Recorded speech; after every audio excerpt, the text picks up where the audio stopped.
Alors voilà, moi je m'appelle Olivia Drey, je vais sur mes 19 ans, j'ai grandi dans la magnifique région d'Alsace, je suis de nationalité française, d'origine franco-malgache, je suis pesco-végétarienne, donc c'est à dire que je mange pas de viande mais je mange encore du poisson et des œufs. J'ai fait un bac ES que j'ai obtenu avec la mention bien, j'ai toujours été une bonne élève et j'ai tout de suite su que je voulais continuer mes études et mon choix était clair, je voulais faire STAPS. Et donc j'ai pour projet professionnel de soit devenir professeur d'EPS pour continuer d'inculquer les valeurs du sport à des élèves, ou bien de me diriger vers le management international, donc plus tourné autour du Japon, puisque j'ai eu la chance de faire 3 ans de japonais au lycée et je suis également partie au Japon, donc c'était pour moi un véritable rêve. Sinon, enfant, j'ai toujours été la première à sortir directement dès la sonnerie de récréation pour vite me défouler, me dépenser. J'ai toujours été la plus grande, j'ai toujours eu cette masse de cheveux et cheveux bouclés. Il y en a beaucoup qui se moquaient de moi, qui me traitaient d'asperges, de mouton, etc.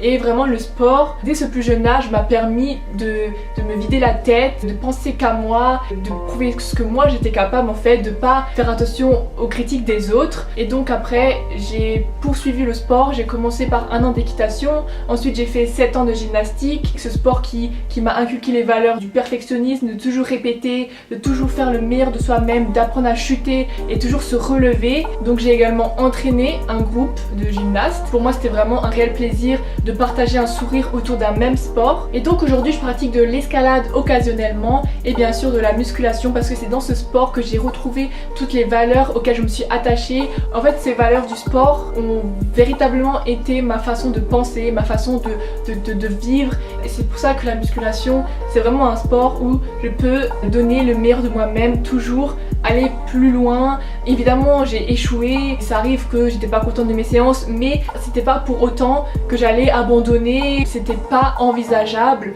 Je me suis relevée et finalement j'ai vu que avec de la volonté, en s'entraînant tous les jours, que j'ai pu voir que finalement on peut y arriver, et ça pour moi c'est vraiment quelque chose d'inexplicable, d'extraordinaire. C'est donc pour ça que maintenant tous les jours je vais m'entraîner vraiment insatiablement, toujours avec l'objectif d'aller plus loin. J'ai pas pour objectif de faire tant et tant de charges, mais vraiment toujours dans la progression. Et aujourd'hui, j'aimerais dire à toutes ces personnes qui se sont moquées de moi que regardez la personne que je suis devenue et la personne que je vais encore devenir, parce que je vais encore évoluer et je pense que le sport est quand même une solution. Je pense que tout le monde peut arriver à se prouver à soi-même qu'on peut, qu'on est capable. Ensuite mes loisirs, je dirais que c'est le montage vidéo. Vraiment j'adore ça. J'ai commencé assez tôt, je me suis rendu compte que avec mes vidéos je pouvais faire rigoler les gens, je pouvais aussi les aider. Je fais aussi de la photographie, j'adore voyager, regarder des séries, j'aime dessiner aussi, j'ai fait option art plastique au lycée, et bien sûr le sport, bien évidemment c'est ma plus grande passion. Et donc voilà, j'aime la musculation, donc bien évidemment je vais aimer les défis, vraiment montrer que le sport est accessible à tous mais qu'il est aussi adaptable à tous. Tant qu'on veut on peut, et tant qu'on a de la passion dans ce qu'on fait, alors là tout va rouler. Ça c'est sûr. Voilà, je pense que j'ai tout dit. En tout cas merci d'avoir regardé cette vidéo, j'espère qu'elle vous a plu. Voilà, salut.